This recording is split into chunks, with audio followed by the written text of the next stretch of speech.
Oh my gosh. Okay. So I know that this person has been calling in, but the idea that religious nonprofits may be better for atheists, I don't.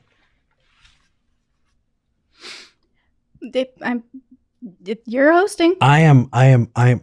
Kay, I know you've been calling quite a bit recently, and I'm only hesitant because I don't want you to call so much that people get burnt out on you. But what about religious nonprofits being better for atheists? Hey, how's it going? Hey, Well, I have a paper in front of me with a couple of points that I wanted to run with you, and then we can go back and forth. okay, All right. So the title is "Religious Nonprofits May Be Better for Atheists: An Argument for Churches." Analogy: If a okay, vegan join a nonprofit, Oh, yep. hold on. okay. So who published this? Where can I find I it? wrote it on my free time. Oh, okay. Okay, you wrote this. Okay, so Yes. um, I'm qu- atheist, by the way. I just wanted to remind you. sure. Um, I could. This is definitely not the platform to read the whole thing, but if you Yeah. can give us your idea, your thesis here, we can engage with that. Yeah, it's just a couple of points. It took me like 10 minutes. If a vegan joined a nonprofit that feeds starving children in Africa, you wouldn't be like, why are you sending them hamburgers? If the priority is to help, then we can worry Okay. about whether or not the. Okay. Okay. Yep. We really can't have you reading a piece of paper on air. I'm sorry. Is there a way to summarize these? I know that you probably put a lot of thought into this. We have a Discord, we have a Facebook if you want to post the whole thing. But we really want to make sure we're jumping into conversation right away because we do only have about And you 20 can. minutes. You can, absolutely. Okay. So tell me what you disagree with. Well, we don't disagree with anything necessarily yet, but we really need to come to the main crux of this. So, Yeah. why are churches good for atheists? Or better for atheists. Okay, here are the pros, okay? One, the religious organization is already established. Okay. Two, it may take forever to start an atheist nonprofit in rural conservative areas. Three, it gives theists a direct exposure to atheists and facilitates understanding from both sides. It's harder to demonize an atheist when it's in front of you. And four, easy source for theists to debate and train your argument muscles. Okay. There you So go. Okay. let's Thank you, by the way, yeah, for jumping through that. Appreciate absolutely. it. Sure. So the statement religious nonprofits may be better for atheists. I feel like there are some hidden quotes, some hidden stuff in there that maybe we should address. Are you saying religious nonprofits may be better for atheists than atheist nonprofits? Or are you saying religious nonprofits may be better for atheists than nothing? Yeah, then nothing. Okay, yeah, no, I agree. V. I mean, A nonprofit versus not a nonprofit, helping people in a community, at least one that exists, is better than none at all. if in a theoretical world someone was doing exactly what you laid out and making a space for atheists to voice their opinions and engaging in debate in, healthy ways and broadening their own horizons, yeah, sure, that sounds like a great place. I'd go visit. It just the worry there is that they're taking care of their own tribe, and that's the worry when it comes to religious nonprofits. But it's not. The conversation never comes up versus nothing at all. The conversation What do usually you mean comes when up. you say? Oh, go ahead. What do you mean when you say they're taking care of their own tribe? Sure.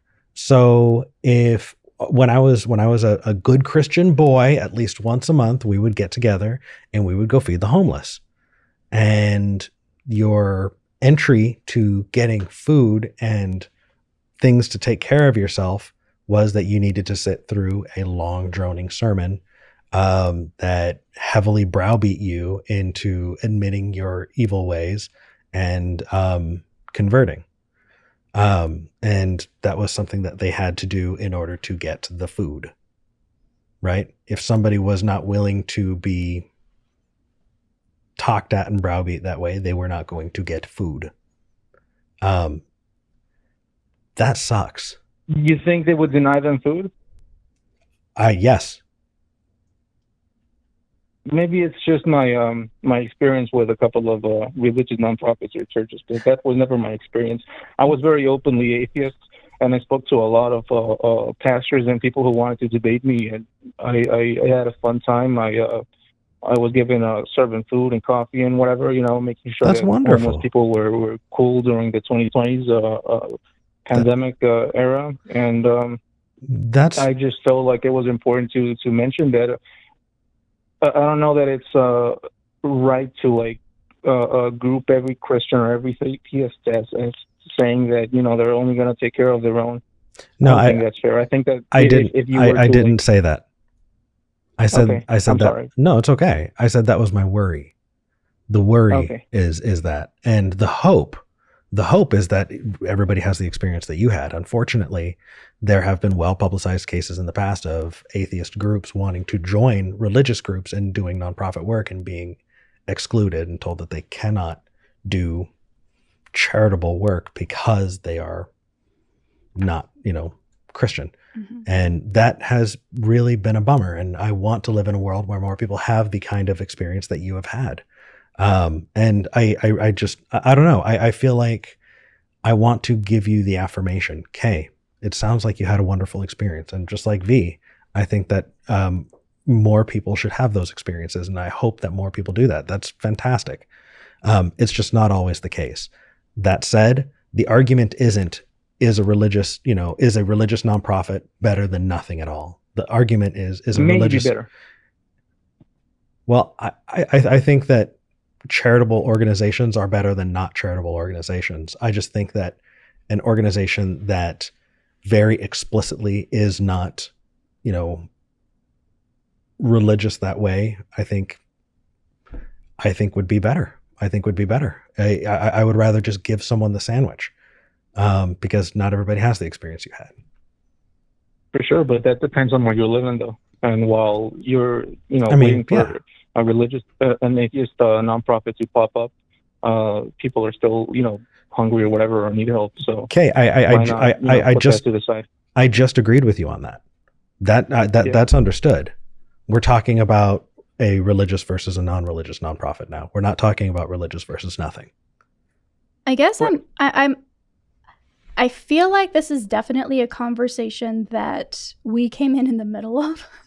I don't think that if you have watched the show, which I'm assuming you have, we are very clear that we are anti-harm, and we will work with people who have various faiths in order to address harm and to stop that harm from happening. We are at no point going to say, you believe in God, therefore fuck your sandwich, right? That's never going to happen on this show.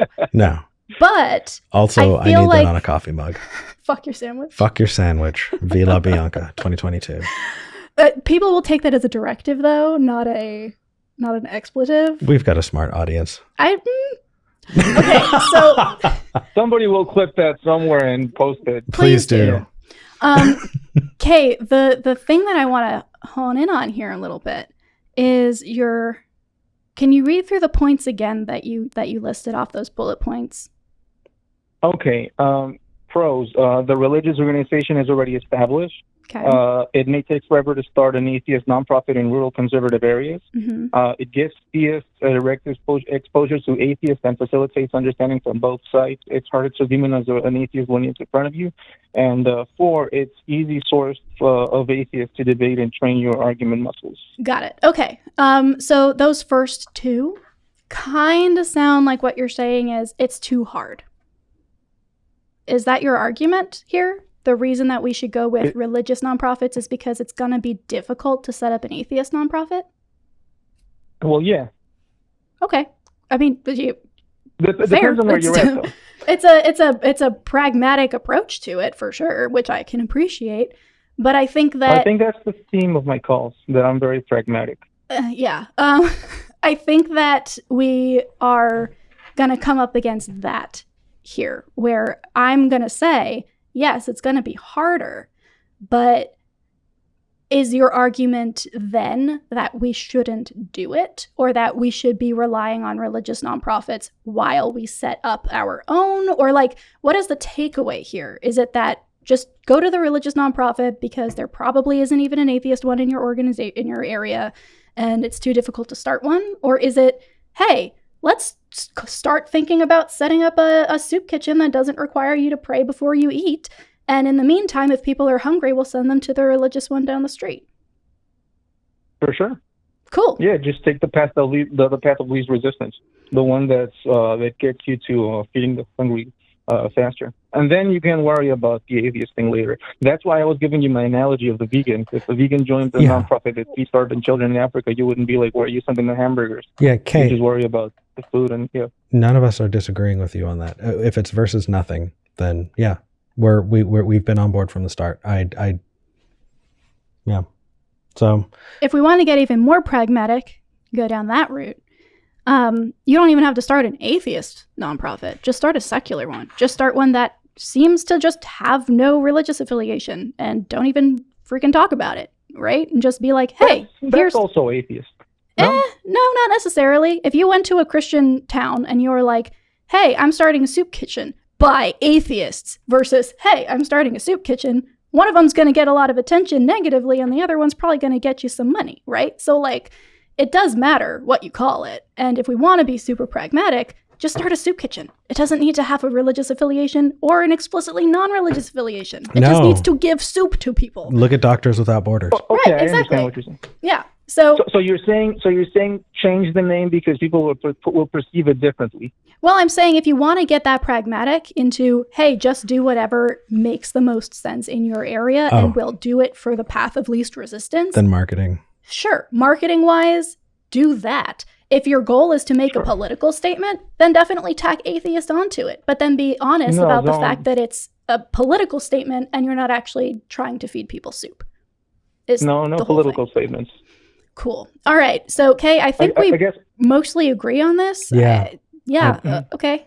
But just for the record, does everything that I call about have to be something that you're opposed to, or it makes for better radio, and the format of this show is one of conversation and one where ideas are challenged, so that maybe people who are watching or listening can engage on both sides with those ideas and grow from it. That's really what we want to see the most of. And it doesn't necessarily need to be religion, but if it can be challenging ideas so that people can learn and grow from those conversations, that's really where we want to, find that sweet spot. I suppose the reason why I decided to go with this topic was because during one of your calls, you said a long time ago that you don't do the calls with theists for you do it for the people listening. Yeah. So I was mostly aiming for those people, the ones that don't agree with me, and that you agree. Kay, if that's the case, lead with that. We may have had a different conversation. I didn't know that. Sure. Yeah, you're good. No worries. Yeah. Anyway, Kay, thank you for calling in, and we'll talk to you. Wait. Before I go. What? Before I go, don't hang up on me yet. Okay. Oh God. I just wanted to say thank you because I think 2 weeks ago I called and nobody answered, but one of the people in the call screening told me that you guys actually pay for me to be on the line. Oh yeah. Yes, so we do. thank you for that. I didn't know that. So I'm grateful. Thank you.